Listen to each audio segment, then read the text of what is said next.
అంతే. ఇరుముడి మల్లెపూల సాంగ్ విషయానికి వస్తే అందరూ ముందు నుంచి ఈ సాంగ్ ఉంటే బాగుంటుంది అనుకున్నారు, మీరు కూడా ఫిక్స్ అయ్యారు, పెట్టారు ఫైనల్గా.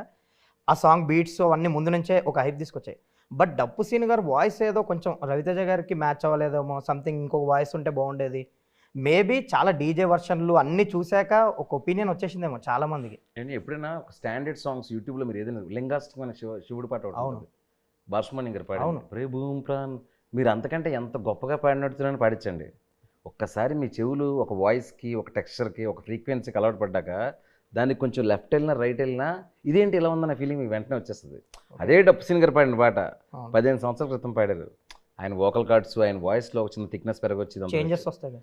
అది ఇప్పుడు ఉంటుంది తెలుసా, ఒక 3-4 టైమ్స్ లిసనింగ్ దాకా ఉంటుంది. ఆ తర్వాత మీకు అది తెలియదు. మేబీ అంటే రవితేజ గారి వాయిస్ కూడా ఏదో మ్యాచ్ అవ్వలేదు అనే కాంప్లిమెంట్స్ కూడా అసలు ఏం లేదండి. నేను చెప్తున్నాను కదా, మీరు థియేటర్లో చూడండి, అసలు సరిపోకపోవడం అంటూ ఉండదు. ఇప్పుడు రవితేజ గారు లాంటి వాళ్ళకి ప్లేబ్యాక్ సింగర్స్ బోల్డ్ మంది పాడారు పాటలు, అనురాగ్ కులకర్ణి దగ్గర నుంచి అలవాటు అయిపోయింది కదా. ఒక్కసారిగా అంత బేస్ వాయిస్ మళ్ళీ పూల పళ్ళకి అనగానే వచ్చిన జరుపుకుంటుంది మనకి. It will take time. So కొత్తదనం ఎప్పుడు టైం పడుతుంది అంటారు? టైం అంటే ఏదైనా అలవాటు అయిపోయింది, కొంచెం మారినప్పుడు అది కొంచెం టైం తీసుకుంటుంది. యాక్చువల్లీ ఒక 2-3 రోజుల నుంచి ఏమండి అంత ఇబ్బంది పడి వింటే 2.5 రోజుల్లో 10 మిలియన్స్ చూస్తారా, వింటారా? ఆ పాటకి అసలు బీభత్సమైన క్రేజ్ ఉంది. బట్ నేను అనేది ఏంటంటే అదొక్కటే కంప్లైంట్ ఆడియన్స్ కి, రవితేజ గారికి ఏదో మ్యాచ్ అవ్వలేదు, వాయిస్ ఏదో ఇంకొంచెం. But I know this. నేను జీవి గారికి స్టార్టింగ్ చేసినప్పుడే డప్పు సీన్ గారిది కొంచెం క్లారిటీ మిస్ అవుతుందండి, ఇంకొకసారి పాడిద్దాం అని చెప్పేసి ఇంకొకసారి పాడించాం. బట్ నేనేమంటున్నానంటే డప్పు సీన్ గారిని పక్కన పెట్టి ప్లేబ్యాక్ సింగర్తో పాడిస్తే ఇంకా పెద్ద మిస్టేక్ అవుతుంది అంటున్నాను. ఓకే, అది ఎందుకంటే అది విని ఇంకోటి ఏదన్నా. ఇప్పుడు ఆయన పాటకి ఆయనే 90% వరకు వెళ్ళి ఆగిపోయారు. ఇక్కడ ఇంకొక 10% దగ్గర అయిపోతారు అంటున్నా. అది మొత్తం తెలుసా సోషల్ మీడియాలో చక్కగా డప్పు సీన్ గారితో పాడించడం అనేసి వీళ్ళు చూసావా ఏదో ప్రయోగం చేశారంటారు. ఆయన మొన్న జీవి ప్రకాష్ గారు కూడా ఈవెంట్ లో చెప్పారు ఇంకా సర్ప్రైజ్ ఉంటుంది సాంగ్ లో, డీజే మిక్స్ లో సంథింగ్ ఏదో అని. ఇంకేం థియేటర్ లేదన్నా సాంగ్ లోకి వెళ్ళి ఎండ్ కొంచెం ఫాస్ట్ బీట్ కింద కొంచెం మారి కొంచెం సేపు ఉంటుంది అన్నమాట. ఒక డీజే మిక్స్ లాగా వస్తుందా, కొంచెం ఎనర్జెటిక్ గా? డీజే మిక్స్ అని కాదు, కొంచెం బీట్ మారి కొంచెం ఎనర్జెటిక్ గా ఉంటుంది. యాక్చువల్లీ 2-3 రోజుల నుంచి ఒక రూమర్ ఏంటంటే, రూమరో అది కన్ఫర్మ్ చేయాలి మీరే, ఇరుమూడులో రామ్ చరణ్ గారు కూడా ఉన్నారు, ఒక క్యామియో ఇచ్చారు, సాంగ్ లో కనిపిస్తారు అనేదో సంథింగ్. దానికి తోడు మన జీవి ప్రకాష్ గారు కూడా ఏదో సర్ప్రైజ్ ఉంటుంది ఆ సాంగ్ లో అన్నారు. ఇంకా సో అందరూ కన్ఫర్మ్ చేసేసుకున్నారు, అయ్యప్ప స్వామి భక్తుడు రామ్ చరణ్ గారు ఆయన ఏదో ఒక క్యామియో చేశారు అనేది. నేను కూడా నిన్న మార్నింగ్ ఇప్పుడు అలా ఫస్ట్ ఏదో ఒకళ్ళిద్దరు పెట్టారేమో అనుకున్నాను. తర్వాత మా వంశీని ఎవరో చెప్పారు, అన్న ఫుల్ ఫీడ్ అంతా అలాగే ఉంది, అదే ఉంది అని చెప్పేసి. మేబీ ఆయన అయ్యప్ప భక్తుడు కాబట్టి అది వచ్చేసేసరికి. ఆయన అయ్యప్ప స్వామి బట్టల్లో చాలా ఎక్కువ కనిపిస్తారు కదండి చరణ్ గారు, అలా రిలేట్ అయ్యారు బాగా. ఎవరో స్టార్ట్ చేశారు. ఏంటి అది రూమరేనా అసలు? అయ్యో అలాంటిది ఏం లేదు. ఏం సర్ప్రైజ్లు లేదు దాస్తున్నారా మీరు ఏమన్నా? దాంట్లో దాయడానికి ఉందండి అందులోనే. ఓకే, నిజంగా అలాంటిది జరిగితే ఒక అద్భుతమే కదా. సో జీవి ప్రకాష్ గారు చెప్పిన సర్ప్రైజ్ ఏంటి? ఆ సాంగ్ లో ఏదో సర్ప్రైజ్ కూడా ఉంటుంది అన్నాడు. ఏది? ఎప్పుడు? ఈవెంట్ లోనే చెప్పారు ఆయనే. అదే ఈ సాంగ్ తో పాటు ఎండింగ్ ఉంటది అని ఆయన చెప్పే ఉద్దేశం. ఓకే, ఇదంతా రిలేటెడ్ చేసుకొని అందరూ ఫిక్స్ అయిపోయారు. ఇంకా ఇదంతా చెప్పకపోతే అది ఎలా ఉంటుంది? అయిపోయింది, పాటలన్నీ అయిపోయి ఇప్పుడు సినిమా చూసి ప్రశాంతంగా సినిమాని ఎంజాయ్ చేయండి. ఈ తండ్రి కూతురు ఎమోషన్ అనేది రవితేజ గారు కొత్త ఏం కాదు. అంటే మేబీ ఈ డ్రామా, ఈ రూటెడ్, ఈ లొకేషన్స్ కొత్త ఏం, కానీ విక్రమార్కుడు మనం చూసాం ఆల్రెడీ ఆ పోర్షన్ అదంతా. దీనికి సంబంధించి మీరు ఈ తండ్రి కూతురు ఎమోషన్ టీజర్ ట్రైలర్ చూస్తే అందరు కనెక్టివిటీ అయింది వాళ్ళిద్దరు ఎమోషన్కి. మీరు ఫస్ట్ నుంచి వీళ్ళిద్దరు క్యారెక్టర్స్ మీద ఎలా వర్క్ చేస్తారు సార్ అసలు? ఈ క్యారెక్టర్స్ మీద అంటే ఆ ఎమోషన్ ప్రాపర్గా రావడానికి కానీ ఇప్పుడు టీజర్ చూస్తే మాకు ఆల్రెడీ తెలుస్తుంది. సింపుల్ అండ్ బ్యూటిఫుల్లా ఉండాలి సీన్స్ కానీ సాంగ్స్ కానీ అన్నీ. ఒక సింప్లిసిటీ ఉండాలి, ఎక్కువ మెలో డ్రామా ఎక్కువ ఇది కాకుండా ఒక సింప్లిసిటీలోంచే వాళ్ళ బాండింగ్ అంతా చూపించాలి అనేది ఫస్ట్ పెట్టుకున్నాను అనమాట.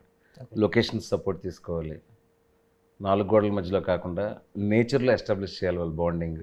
అందుకే మీరు గ్లిమ్స్ చూస్తే ఫస్ట్ ఒక వాటర్ ఫాల్, దాని తర్వాత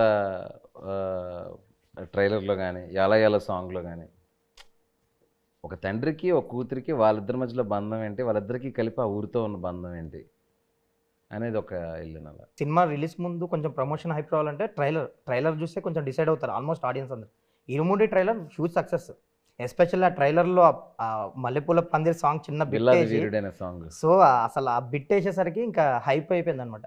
సో ఆ ట్రైలర్ విషయంలో మీరు తీసుకున్న కేర్ ఏంటి ముందు నుంచి ఈ సినిమాకి సంబంధించి? అంటే సినిమాలో బ్లెండింగ్ ఉందండి. నేను ముందే డిసైడ్ అయ్యాను ఏంటంటే సినిమాలో డివోషన్ లేయరు, ఫ్యామిలీ లేయరు, చిన్న క్లైమ్ లేయరు, బ్లెండింగ్ ఉంది సినిమాలో. ఆ బ్లెండింగ్ అనేది ఇప్పుడే చెప్పేయాలి ట్రైలర్లో. ఎందుకంటే రేపొద్దున్న మనకి ఆ 3 లేయర్లు ఎట్లా షిఫ్ట్ అవుతాయి, ఒక లేయర్ నుంచి ఒక లేయర్కి ఎలా వెళ్తుంది, ఇది ఒక ఇంట్రెస్టింగ్ ఎలాగ ఉంది. ఓకే. సో రేపొద్దున్న మీరు ఈ 2.5 మినిట్స్ ట్రైలర్లో ఉండే ఒక బ్లెండింగ్, ఆ బ్లెండింగే బ్యూటీ ఆఫ్ ఫిల్మ్డి.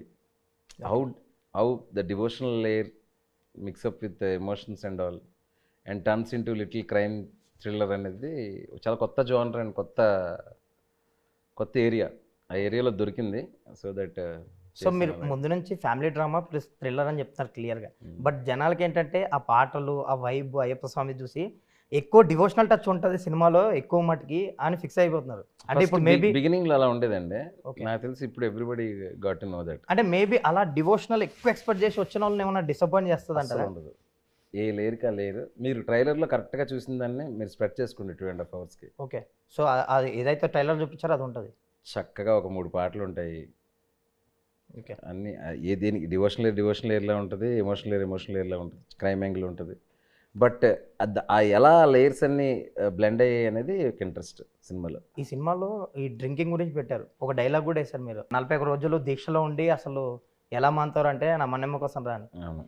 సో అసలు డ్రింకింగ్, ఈ హ్యాబిట్, ఈ క్యారెక్టరైజేషన్కి ఎలా బ్లెండ్ చేస్తారు? అసలు ముందు నుంచి ఎలా వర్క్ చేస్తారు ఆ డ్రింకింగ్? అదే రాజు గారు, ఫస్ట్ నేను రాసుకున్న కథ ఏంటంటే అంటే అది కామన్ పీపుల్ అనిపించింది, అది దాయడం, తాగడం.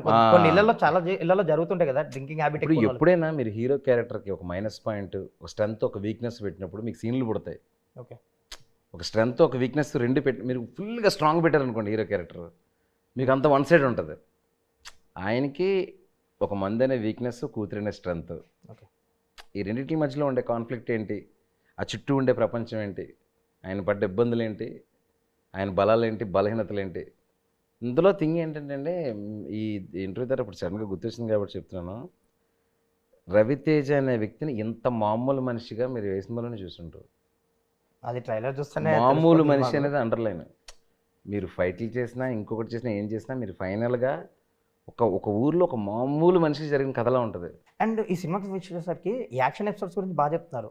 అంటే 4 యాక్షన్ బ్లాక్స్ ఏ ఉంటాయి, లైక్ రామలక్ష్మణ్ గారు, రియల్ సతీష్, వెంకట్ ఇలా కంపోజ్ చేశారని. దానికి రియలిస్టిక్ అండి. అంటే థియేటర్లో ఒక క్రాక్ వైబ్ తీసుకొస్తే, క్రాక్ యాక్షన్ ఎపిసోడ్స్ గురించి చాలా రోజులు మాట్లాడుతున్నారు. సో అలాంటి వైబ్ క్రియేట్ చేశారు యాక్షన్ ఎపిసోడ్స్లో అని విన్నాను. మంచి ఉన్నాయి సీక్వెన్స్. లైక్ ఇంటర్వెల్ బ్లాక్ కానీ అదంతా.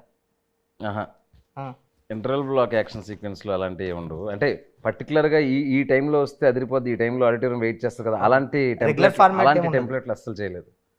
ఊహించినప్పుడు వస్తాయి, ఊహించినప్పుడు రావు.